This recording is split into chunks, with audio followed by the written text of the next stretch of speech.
I'm Leon Springer, one of the owners of Dripworks, and this is Casey Chamberlain, one of the owners and managers of Harvest Moon Farms in Laytonville, California. And today is the first day of harvest for the season. So I wanted Casey to tell us a little bit about the production of lavender, also the harvesting, and how you grow lavender. Well, luckily lavender is a perennial, so you plant it once and you harvest it many times.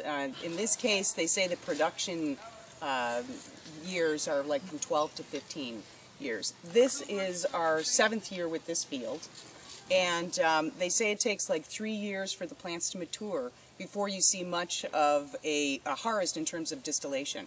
But actually, this is 9 acres of a particular variety called Lavender grosso.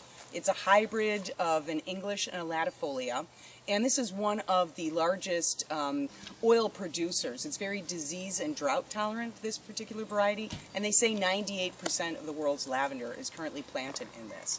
So we planted this field in 2005, I believe, and the plants, they were just little tiny plants. We actually, those plants produced 5 gallons of oil that first year, which is kind of unheard of.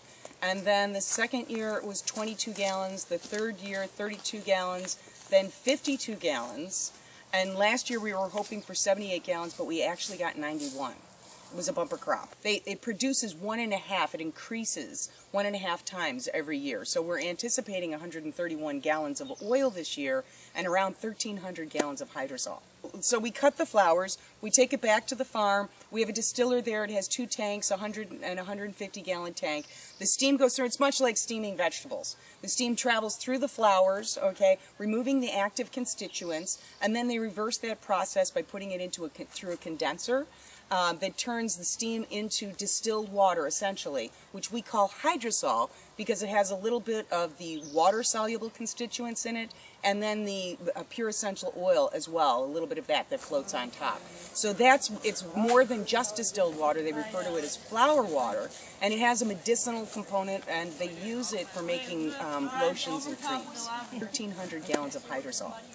Yeah, well, I can tell you, being out and filming here, taking photographs, the scent is so powerful and so wonderful that this is a very special day for Dripworks to come here. Oh, well, thank you, Leon. I mean, you know, if it weren't for Dripworks, putting in this field with your product was so much easier because we've done all different kinds of, I mean, we've done soaker hoses, which is really not the way you want to go because they break down and then spray, and lavender does not want to get water on its leaves. We've done the emitters where you put each one in, and that's just a nightmare. We did an entire acre like that.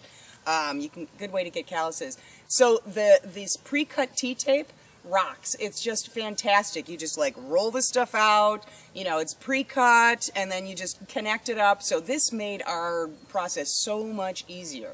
It was really, thank you so much. It was just a blessing to be able to use that product on this field. It just facilitated it. You know, it's been so wonderful working with Casey and her partner Martha, and seeing this small town have a wonderful business, employing, you know, what can I say? We have about 30 people here harvesting.